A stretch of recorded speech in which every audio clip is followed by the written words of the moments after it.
Good morning, guys. It is Friday, I forgot what date it is. It's the 18th, and we have I shouldn't say all, but two of the kids have been sick this week with the flu. I was a little sick last weekend up until maybe like 3 or 4 days ago.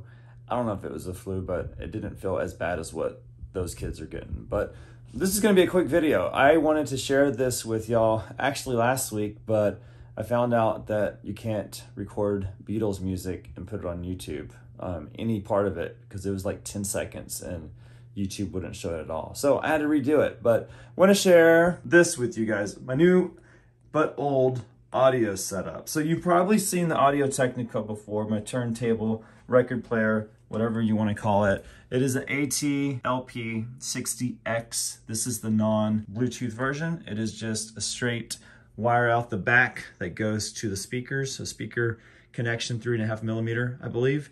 And then this is the new toy, but a very old toy.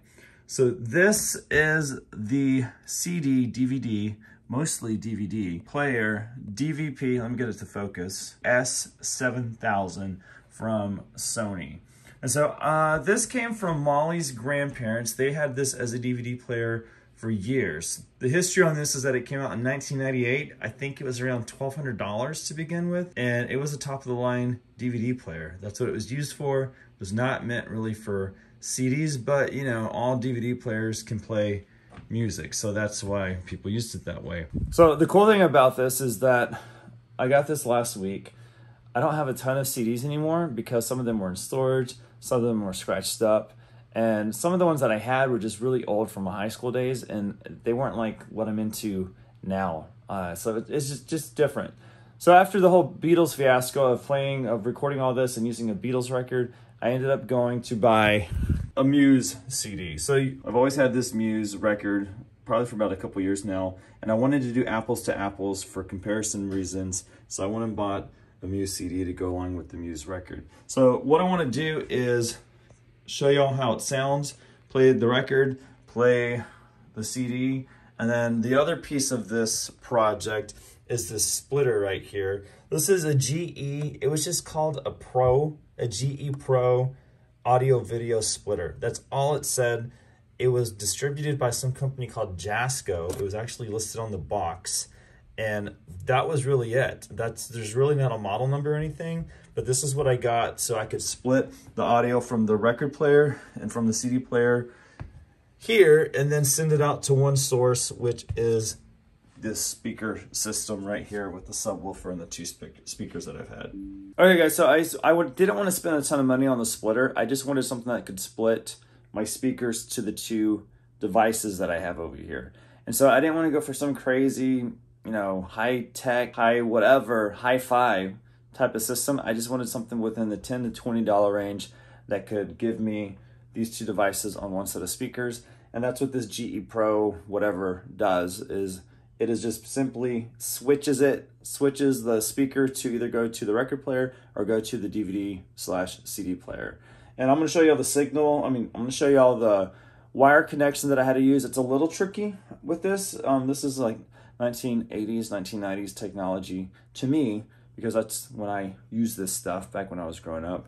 But what y'all see here in the back is that on my record player, it has a 3.5 millimeter right there. And that's usually just for speakers. You just usually will plug your speaker system, your computer speakers, which that's what these are. These are just computer speakers that I got for, I think, about 125 bucks on sale. You can actually get these on Clips, the refurbished site, for about 70 to 80 bucks sometimes. It's a 200 watt system. I highly recommend it for the price. They sound amazing, even though that this is probably like a 20-year-old design. I think they've been around for about 20 years, probably as long as this DVD player. But this wire right here, this 3.5 millimeter wire, goes all the way to the back of the splitter, and it's just RCA cables on the other end. So this cable is RCA on one end, 3.5 millimeter on the other, and then for the CD player, it's just regular old RCA cables. So you have the out in the back of this, which is the white, looks like silver, but it's the white and the red, and it goes to the white and the red on my splitter right here. And then the front, we have AV1, AV2, 3, and 4. I have AV1 going to the CD player, AV2 going to the record player. I still have an opening for AV3, and then AV4 is on the front. So I'm gonna play some Muse real quick so that we can get a sound check on this. But the main thing that I really liked about the GE splitter is that there is no noise that comes to the speaker system. I can turn these all the way up without any music on there, and there's no noise absolutely that comes out of the system. If you hear anything in the background right now, it's probably my fan on the laptop over there, or just the ambient noise that's around this room because I'm recording through the iPhone microphones, the built-in microphones, which I believe are more omnidirectional, so they can kind of pick up everything. So let's go ahead and get this set up. I will forewarn you that I've tested this like yesterday, and the record is, I have to turn the record up a little bit. And when I put the CD in, right after that, I had to turn the volume down just because I guess the amplifier inside of the DVD/CD player is a little bit higher. So just a heads up, if I'm gonna show y'all where that level is on the volume, so that way you can kind of get an idea where I'm putting that at. All right, y'all, sorry for the glare over here in this general, if I can find it right here. This is just the sheen, the mirror effect off of the light coming in from the window. But we're gonna play a little Muse. Let's get this set up. One thing I always do, y'all, is like always clean my records when I put them on, just because there's a lot of dust that comes in the pack that they're stored in. So I just kind of lightly stick it on top here on half the record, and then I'll move it over to this side. I usually I usually turn this little felt top so that way it's not scratching with whatever it's picked up. And there it is right there. It's just a little bit, not too bad. So then I'll put this down, and what I'm gonna do is I'm gonna move you guys over in front of the speakers. I'm gonna try to stay within like this area right here because the subs down there, there's a speaker and a speaker. So I'm gonna try to get like kind of right here in the center with my phone so that it's picking up audio for both test and make sure that the sound is as close to being consistent as possible. So let me go ahead and let's turn the volume up, and I might adjust this, but let's go ahead and turn the volume up about a little under 12 o'clock there and get here.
So now I'm gonna do the CD, and we'll get that played. We'll get that put into the CD player / DVD player, and I'm gonna have to turn down the volume a little bit, but I will show you guys where it's at, and I'm gonna try to make sure that it sounds just as loud as the record sounded for me sitting in front of the speakers here. All right, guys, to start, let me go ahead and turn down the volume just a hair. I'm gonna turn it down to like, here's all the way down at the bottom. I'm gonna go about like 9 o'clock. We might have to turn it down just a little bit more.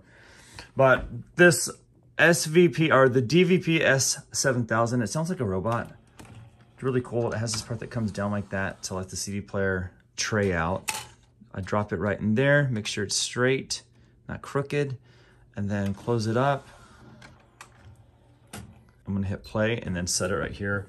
If I adjust, you're gonna see me reach real quick. Oh.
Okay guys, so what did y'all think? The sound actually turned out really good. So about 9 o'clock on the CD player is equivalent to the loudness level of maybe 11:30 on the record player. But what did you guys think? What did you guys think about the sound? I feel like it sounds pretty close. The only thing that I noticed, like sitting right in front of it, is it feels like the bass is a little punchier on the CD whenever I play a CD versus the record. And there's something about the beginning, whenever the beginning part of the song where it starts going, that piece sounds almost a little slower on the record, almost like it's trying to catch up, which it's weird because when it gets to the vocals, it's not like the guy sounds like slow motion or anything. So I know it's playing the speed that it should, but it just sounds a little bit different from the CD. But y'all let me know what y'all think about the sound. I'm super excited about it. I love music. I'm a big music lover. I love music.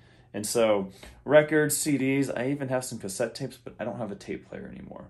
So that's not gonna work out for me. But and I stream, I have Apple Music. So that's like the most convenient way. But there's something about a setup like this where you just put your music in and you let it play, and you know, you don't fast forward, you don't go to the next song, you don't skip, you just let it go. So I don't know, there's just something nostalgic about it, and there's something that's kind of a little bit calming for me because I'm less likely to be like, oh, I want to go to the next song. So whenever I'm just chilling, working, or in here just kind of doing stuff, I usually will either do a record or now CDs because of this. And yeah, it's cool. So let me know what you guys think. Quick video, but you know, I like to share the things that I'm into, things that I love. And since we're all sick and I didn't get a video out this week, I figured let me share one of my passions, one of my loves of life with you guys. So hit me in the comments, let me know what you thought sounded better, and you'll have a good rest of the weekend. Stay well, don't get sick. All right, bye guys.